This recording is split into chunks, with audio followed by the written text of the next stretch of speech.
जब हनुमान जी की शक्ति से फटने वाला था बाली का शरीर। दोस्तों, शास्त्रों के अनुसार त्रेता युग में किष्किंधा नगरी पर वानरराज ऋष का शासन था। ब्रह्मदेव के वरदान और अंश से ऋष राजा को बाली और सुग्रीव नाम के 2 पुत्र प्राप्त हुए। बाली को देवराज इंद्र ने ब्रह्मदेव के मंत्रों वाला एक हार वरदान स्वरूप प्रदान किया। इस हार की खूबी ये थी कि जब भी बाली हार पहनकर युद्ध लड़ेगा तो सामने वाले योद्धा की आधी शक्ति उसके शरीर में समाहित हो जाएगी।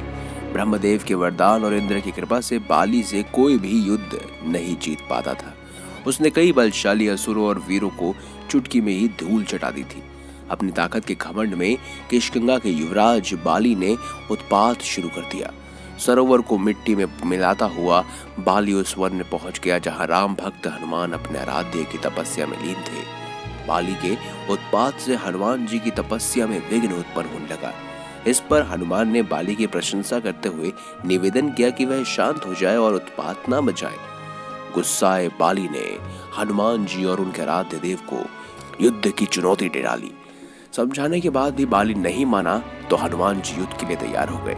भगवान हनुमान और बाली के बीच युद्ध की घोषणा होते ही सृष्टि में हाहाकार मच गया। इंद्रदेव और ब्रह्मदेव चिंतित हो गए।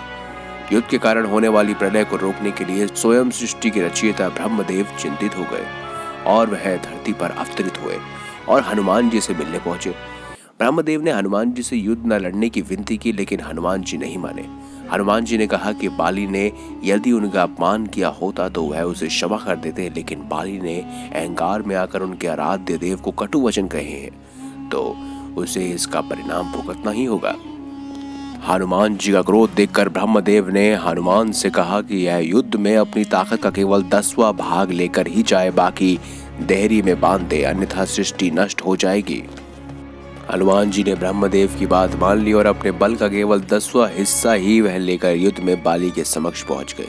विरोधी योद्धा का आधा बल हासिल करने का वरदान पाने वाले बाली जब युद्ध के लिए हनुमान जी के सामने आए तो हनुमान जी का आधा बल उसके शरीर में समा गया।